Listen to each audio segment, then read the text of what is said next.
wasiir ku-xigeenka wasaaradda tamarta iyo kheyraadka biyaha dowlad goboleedka koonfur galbeed wafdi ka socda Hay'adda Unicef ayaa maanta waxa ay booqdeen qaybo ka mid ah kaamamka barakacayaasha ee ku yaala duleedka magaalada Baydhabo iyo ceel riig ah oo wasaaradda tamarta iyo kheyraadka biyaha koonfur galbeed ay ka hirgelinayso duleedka magaalada Baydhabo oo ay ku sugan yihiin barakacayaal biyaha aan awoodin. kormeerka wasiirka iyo wafdiga ka socday hay'adda caalamiga ah ee Unicef ayaa waxa ay booqashadooda iyo indheyn dheeraad ay ku sameeyeen kaamamka barakacayaasha waxayna la kulmeen qaar ka mid ah barakacayaasha qaarkood ka yimid gobolka Boqol waxa ayna goobta ka sheegeen in xaaladda dadkaasi ay adag tahay isla marxantaasna gurmad lala gaaro. anta kormeerka ay ku jiraan wafdiga ka socday hay'adda Unicef iyo wasiir ku-xigeenka wasaaradda tamarta iyo kheyraadka biyaha ayaa waxaa goobta hadal ka jeediyay mid ka mid ah injineerada halkaasi ceelka riiga lagu qodayay ku sugnaa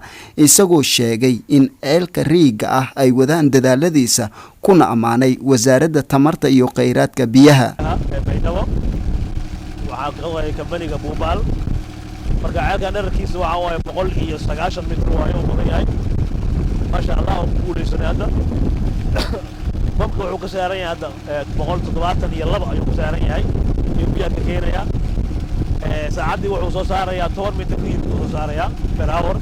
halkii saac wuxuu saarayaa 10 mitir kiyib waxaan daarnay shalay 7 saac ilaa haddana waa ay socdaan.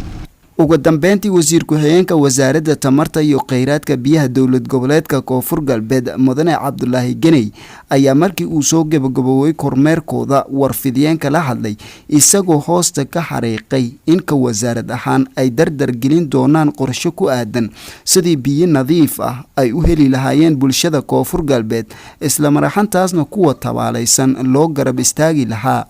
wasiirka ayaa ku nuuxnuuxsaday in marnaba aan iska indhadiri doonin dadka biyarida ku haysata magaalada Baydhabo iyo daafaheeda. mayba kama nagaana ini oo 24 saac shidan ilaa 46 saac in la baroobay yarajeen insha Allah la guuleysada biyo jeesan dareeran wasaaradda dhowr meelood qodi wala guuley darasadi ini oo biil ku helo marka ceelkii kore oo hata oo 8 bilood ceelkii kore hada biyo faylashaani oo magaalada lagu waraabo doono qaxootiyaanka biyo ku sii doono oo shacabka magaalada inta faado doono ya rajaan insha Allah mayba eedan ka amaanane kambaniga buubaal oo riigan qodi oo yoona shaqada wiinaytay oo qowdan yaan ka mahadnagaan wasaaradda iyo Unicef eedan ka mahadnagaan inay email raasiyona shaqadii shaqaalaha injineerka wasaaradda ku dareer iyo injineerka buubaal oo yoona shaqadan qowday intii oo dareeray ceelkan la qoday yoona amaangan mudiin mayba eedan ka mahadnagaan inay ceel kale ingaane ceel badan la qodo doono insha Allah oo biile magaaladan biyo doorada badati